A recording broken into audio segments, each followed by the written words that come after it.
Hello students, welcome back to my YouTube channel biology GK classes. पिछले video तक हम जो एसिड बेस है यानी कि अम्ल, क्षार और लवण, इनके विषय में देखा था और इसके साथ में जो अम्ल और क्षार है इनकी परिभाषाओं से संबंधित जो थ्योरी दी गई है, अवधारणाएं दी गई हैं, उनके विषय में हमने पिछले वीडियो तक बात कर ली थी। आज इस वीडियो में हम अम्ल और क्षार, इनके उपयोग देखेंगे। उपयोग के साथ में कुछ सामान्य लक्षण है, सामान्य गुण होते हैं, उनकी इस वीडियो के अंतर्गत बात करेंगे। यह वीडियो 10th क्लास और रीट के लिए बहुत ही महत्वपूर्ण है, तो आप मेरे वीडियो को शुरू से लेकर अंत तक ध्यानपूर्वक देखिए और यदि अभी तक आपने मेरे चैनल को सब्सक्राइब नहीं किया तो सब्सक्राइब जरूर कर लीजिए। तो आइए शुरू करते हैं। आज का जो हमारा टॉपिक है वो है अम्ल क्षार के जो सामान्य गुण हैं, उनकी हम बात करेंगे इस वीडियो के अंतर्गत। सामान्य गुण, इसमें सबसे पहला जो गुण आता है, जिसकी हमने पहले भी बात कर ली थी, कि जो अम्ल होते हैं ये क्या कर देते हैं, नीले लिटमस को लाल कर देते हैं। नीले लिटमस को लाल कर देते हैं, जबकि क्षार होते हैं ये लाल लिटमस को नीला कर देते हैं।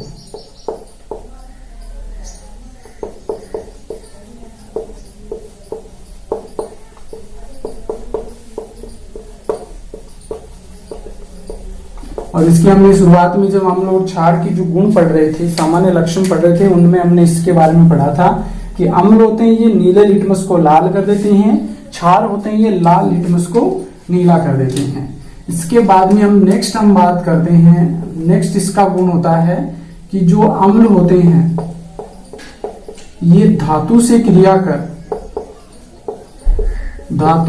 कर लवणों का निर्माण करते हैं और साथ में हाइड्रोजन गैस वो मुक्त करते हैं।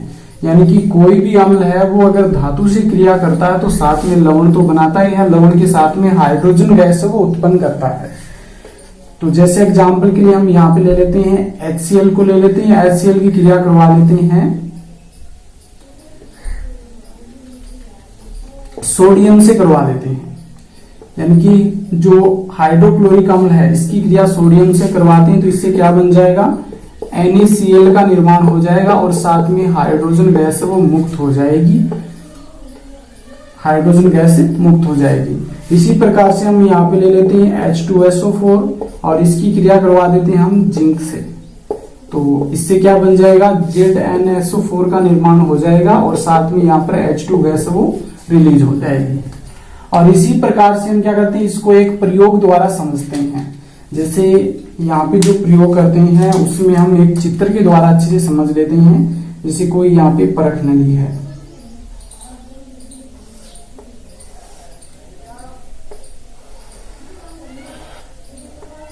ये कोई परख नली है, यहाँ पे इसमें एक कोर्क लगा हुआ है और इसके मध्य से एक नलिका यहाँ पर निकली है और ये नलिका इधर एक पात्र के अंदर डाल रखी है।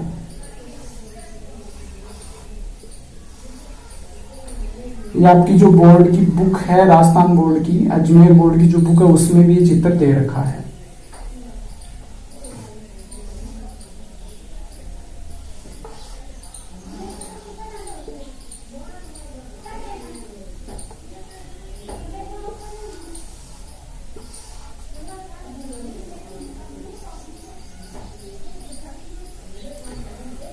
ये मान लीजिए कोई पात्र है और इसमें यहां तक साबुन का जल भरा हुआ है, साबुन का जल भरा हुआ है और इधर इससे स्टैंड लगा हुआ है इस परख नली से।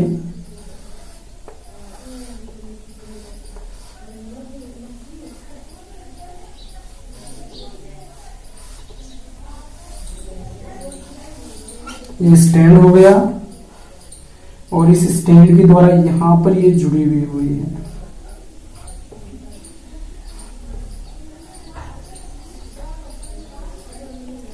इस प्रकार से ये क्या हो गया, स्टैंड हो गया।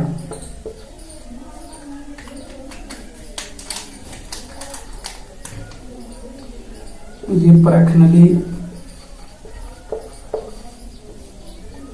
और इसमें क्या होता है, सॉल्यूशन भरा रहता है और ये सॉल्यूशन होता है तन्नु H2SO4 का।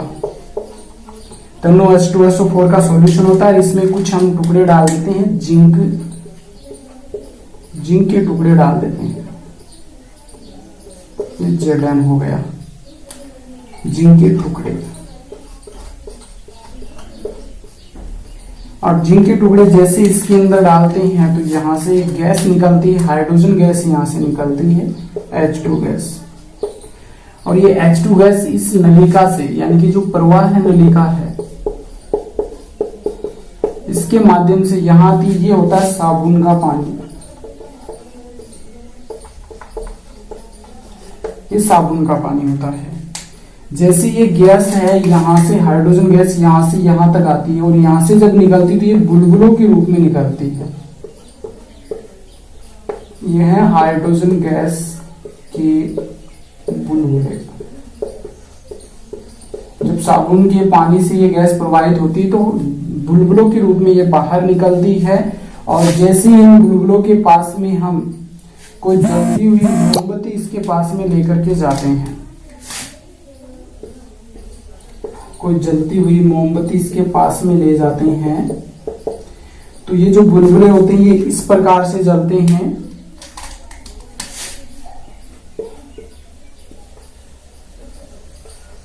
एक रोशनी उत्पन्न होती है और साथ में फट फट की आवाज आती है। फट फट की आवाज के साथ हाइड्रोजन गैस का दहन होता है। ये एक प्रयोग द्वारा हम ये समझ सकते हैं कि सामान्यतः हम जब एक प्रणाली में लेते हैं तन्नु H2SO4, इसके अंदर जिंक के टुकड़े डाल देते हैं और इसमें डालते ही क्या होता है, हाइड्रोजन गैस रिलीज होती है। हाइड्रोजन गैस क्या करते हैं, एक प्रवाह नलिका से प्रवाहित करते हैं और इस प्रवाह नलिका हम जो साबुन का पानी है उसके अंदर जाकर के खोल देते हैं। और यहां से जब ये गैस रिलीज होती है तो हाइड्रोजन गैस के बुलबुलों के रूप में ये बाहर निकलती है। और इन बुलबुलों के पास में जब हम जलती हुई मोमबत्ती लेकर के जाते हैं तो ये फटफट की आवाज के साथ हाइड्रोजन गैस का इसमें दहन होता है और एक रोशनी भी उत्पन्न होती है साथ में। ये हम हाइड्रोजन गैस का परीक्षण वो इस प्रकार से हम कर लेते हैं। इसी प्रकार से जब हम धातु की क्रिया यानी कि क्षार की क्रिया धातु के साथ करवाते हैं तो क्या होता है, लवण बनता है और साथ में इसमें भी हाइड्रोजन गैस रिलीज होती है। जैसे यहां पर NaOH ले लिया हमने, NaOH की क्रिया करवा दी Zn के साथ, Zn के साथ NaOH की क्रिया करवाते हैं तो ये बन जाता है Na2Zn NaZnO2 और साथ में हाइड्रोजन गैस रिलीज हो जाती है। यानी कि NaOH की क्रिया Zn से करवाते हैं तो Na2ZnO2 और साथ में हाइड्रोजन गैस रिलीज हो जाती है। तो धातु के साथ भी अगर क्षार की क्रिया धातु के साथ भी करवाते हैं तो क्षार भी क्या करता है, लवण का निर्माण करता है और हाइड्रोजन गैस देता है, जैसे इस एग्जाम्पल के द्वारा हम देख सकते हैं। तो सामान्यतः इसकी इस प्रकार की गुण भी जो एग्जाम होते हैं उनमें पूछे जा सकते हैं। इसके बाद में हम नेक्स्ट जो इसका गुण है उसकी बात कर लेते हैं।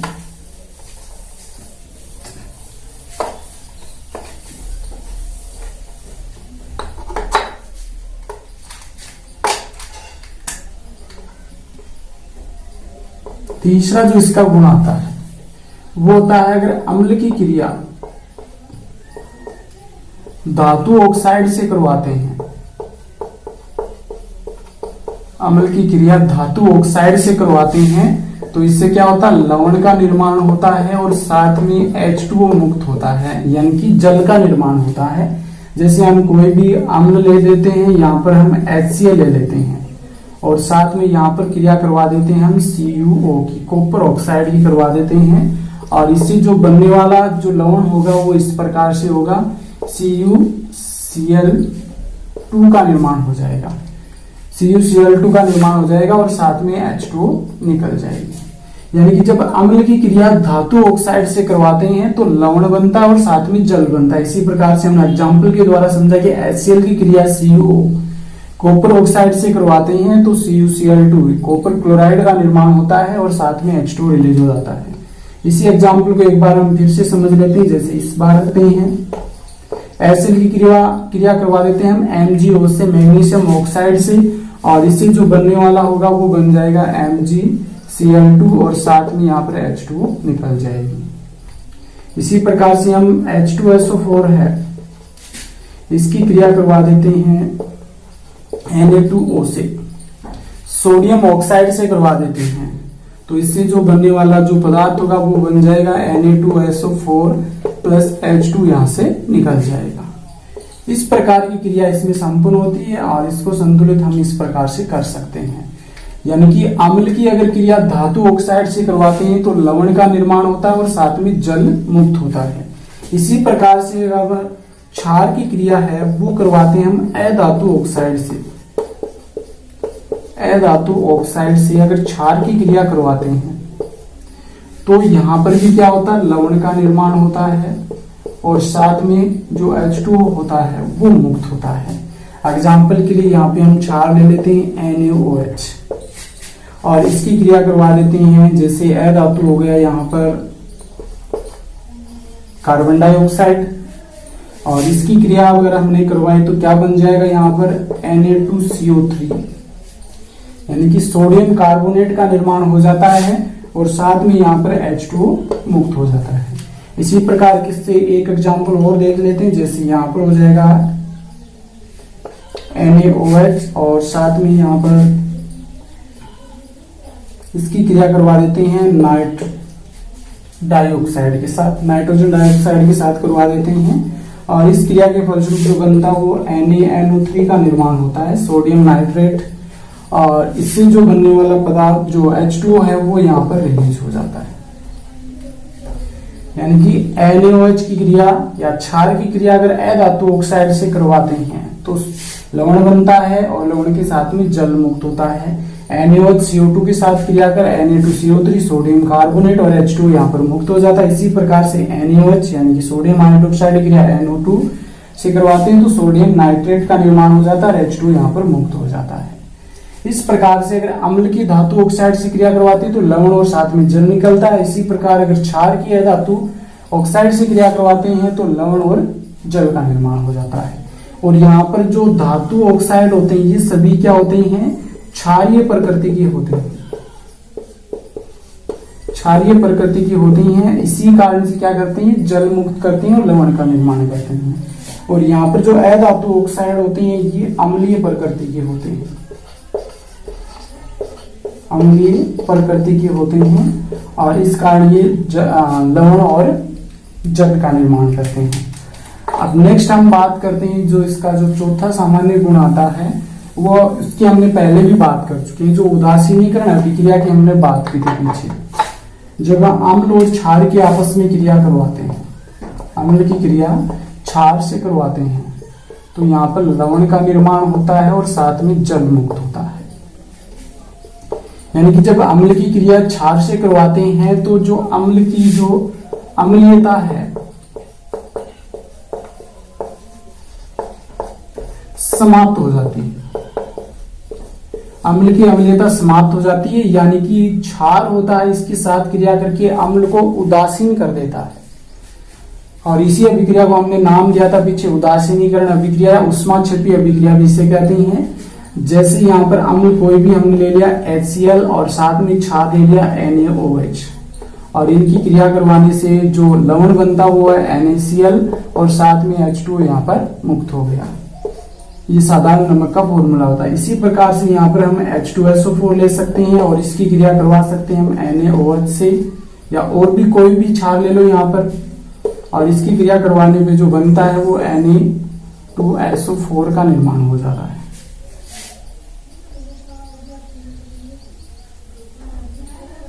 और साथ में H2O यहाँ पर मुक्त हो जाता है। इस प्रकार से ये होते हैं सामान्य गुण अम्ल और क्षार के।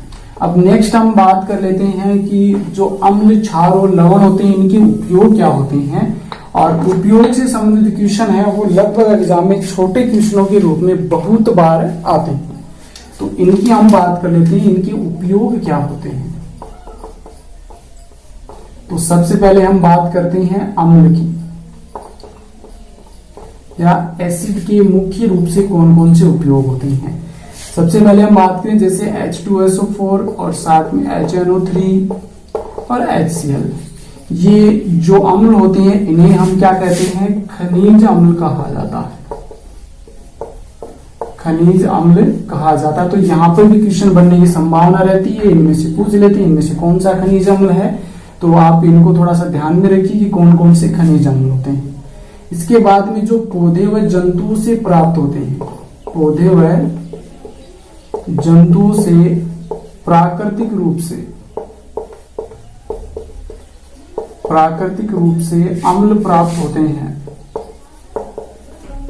वो अम्ल क्या कहलाते हैं, कार्बनिक अम्ल कहलाते हैं, कार्बनिक अम्ल कहलाते हैं। यानी कि पौधे व जंतुओं से प्राकृतिक रूप से जो अम्ल हम प्राप्त करते हैं वो कार्बनिक अम्ल कहलाते हैं। और इसके एग्जाम्पल हो जाएंगे जैसे एसिटिक अम्ल।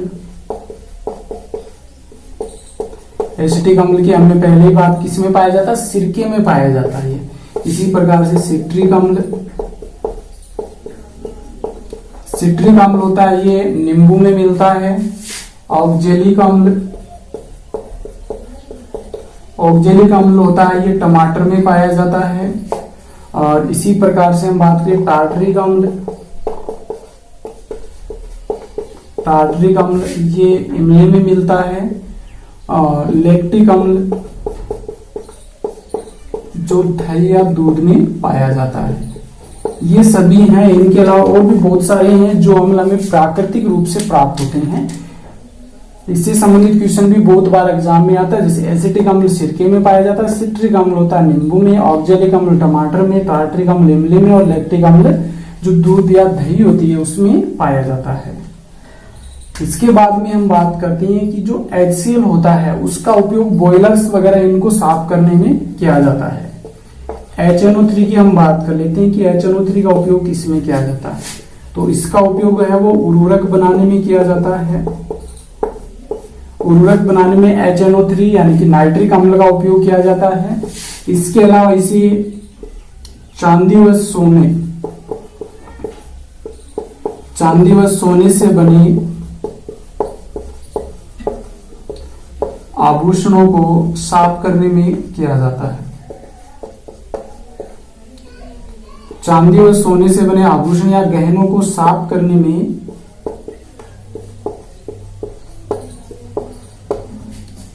HNO3 का उपयोग किया जाता है। इसी प्रकार से हम आगे बात करते हैं HCl प्लस HNO3। इनको हम 3:1 में मिलाते हैं। HNO3 या HCl व HNO3 को 3:1 में मिलाते हैं। HCl का पोर्शन होता है 3 और HNO3 का 1 होता है। इस प्रकार से अगर मिलाते हैं तो इससे अम्लराज या एक्वारेंजिया का निर्माण हो जाता है। अम्लराज या एक्वारेंजिया का निर्माण हो जाता है। और ये वो पदार्थ होता है जो अक्रिय धातु होते हैं जैसे सोना, चांदी आदि को विलय करने का कार्य करता है।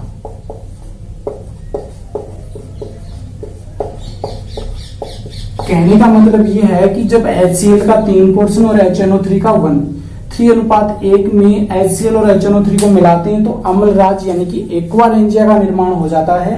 और ये एक्वारेंजिया होता है जो सोने जैसी जो अक्रिय धातु होते हैं उनको पिघलाने का काम भी करता है या पिघला देता है। इसके बाद में हम बात करते हैं जो H2SO4 होता है, इसे हम अम्लों का राजा कहते हैं, अम्लों का राजा कहा जाता है। और H2SO4 है, इसका उपयोग है वो उद्योगों में किया जाता है। और जो गाड़ी वगैरह हैं, कार आदि की जो बैटरियां हैं, बैटरी सेल, कार की बैटरी और जितनी भी गाड़ियां उनकी बैटरी या सेल हैं, इन सभी में इसका उपयोग किया जाता है H2SO4 का। और एक यहाँ पे इंपॉर्टेंट ये बनता है कि इसकी जो खपत होती है देश में, यानी किसी देश में इसकी जो खपत होती है उस खपत के आधार पर पता लगाया जाता है कि वह देश औद्योगिक दृष्टि से विकसित है या विकासशील है। यानी कि अगर H2SO4 की खपत अधिक होगी तो औद्योगिक दृष्टि से वो विकसित देश माना जाएगा। अगर औद्योगिक दृष्टि से इसकी खपत है, H2SO4 की खपत कम होगी तो वो औद्योगिक दृष्टि से विकसित देश नहीं माना जाएगा, वो विकासशील भी हो सकता है या अविकसित देश भी हो सकता है। तो H2SO4 यानी कि जो सल्फ्यूरिक अम्ल होता है, इसकी खपत के आधार पर हम किसी देश की जो विकसित है या अविकसित है या विकासशील है औद्योगिक दृष्टि से, तो हम पता लगा सकते हैं। इस प्रकार से ये हो गए अम्ल के जो उपयोग होते हैं वो।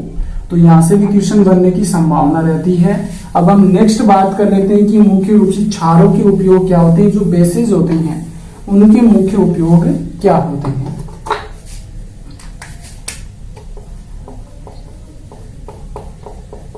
तो क्षार में हम सबसे पहले हम बात करते हैं NaOH की, सोडियम हाइड्रोक्साइड, जो कि एक प्रबल क्षार होता है।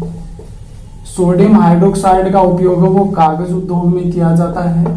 इसके अलावा साबुन बनाने में इसका उपयोग होता है, अपमार्जक बनाने में इसका उपयोग होता है और अन्य उद्योगों में भी इसका उपयोग किया जाता है।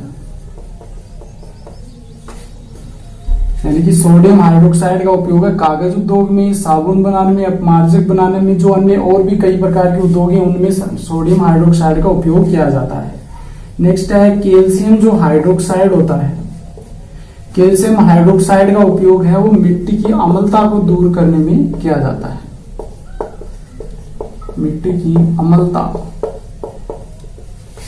को दूर करने में इसका उपयोग किया जाता है। तो ये क्वेश्चन अब की बार आने की संभावना है, क्योंकि पिछली बार जो क्वेश्चन आया था उसकी मैं भी बात कर लेता हूं कि कौन सा क्वेश्चन बना था पिछली बार। MgOH का होल ट्वाइस, इसे हम क्या कहते हैं, मिल्क ऑफ मैग्नीशिया कहते हैं। Milk of magnesia, milk of magnesia कहा जाता है और ये एंटासिड के रूप में कार्य करता है। एंटासिड के रूप में कार्य करता है, यानी पत्ती अम्ल के रूप में कार्य करता है। ये पेट की अम्लता व कब्ज को दूर करने का कार्य करता है। तो पिछली बार जो रीट है उसमें एक क्वेश्चन यहां से बना था कि मिल्क ऑफ मैग्नीशिया किसे कहते हैं, तो इसमें आपको मैग्नीशियम हाइड्रोक्साइड है जो उसमें आंसर था, तो ये वाला सही हो जाएगा वहां पे। तो पिछली बार जो क्वेश्चन है रीट में यहां से बना था कि मिल्क ऑफ मैग्नीशिया कहते हैं, तो अब की बार यहां से आने की संभावना हो सकती है कि मिट्टी की अम्लता को दूर करने में किसका उपयोग किया जाता है, तो कैल्शियम हाइड्रोक्साइड का हो जाएगा। मैग्नीशियम हाइड्रोक्साइड है, इसे मिल्क ऑफ मैग्नीशिया कहते हैं। ये एंटासिड के रूप में कार्य करता है, पेट की अम्लता व कब्ज को दूर करने का कार्य करता है। इसके बाद में हम नेक्स्ट बात करें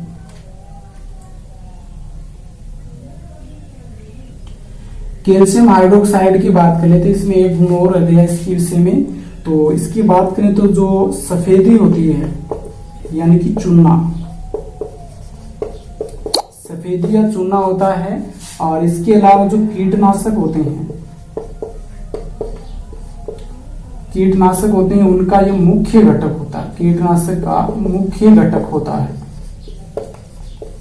यानी कैल्शियम हाइड्रोक्साइड है वो सफेदी जो चूना हम बनाते हैं उसका मुख्य घटक होता है, और कीटनाशक होते हैं इसका भी मुख्य घटक होता है। नेक्स्ट हम बात कर लेते हैं कि लवणों के क्या क्या उपयोग होते हैं। तो लवण में हम सबसे पहले बात करते हैं कैल्शियम कार्बोनेट की। तो इसका उपयोग है वो संगमरमर के बने जो फर्श होते हैं या संगमरमर की जो पत्थर होते हैं इनकी बनाने में भी क्या होता है, कैल्शियम कार्बोनेट का उपयोग किया जाता है। इसके अलावा धातु क्रम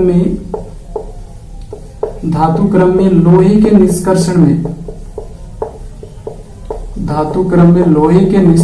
में कैल्शियम कार्बोनेट का उपयोग किया जाता है। कैल्शियम कार्बोनेट का उपयोग वो सीमेंट बनाने में भी किया जाता है। सीमेंट बनाने में कैल्शियम कार्बोनेट का उपयोग किया जाता है। इसके बाद में हम बात करते हैं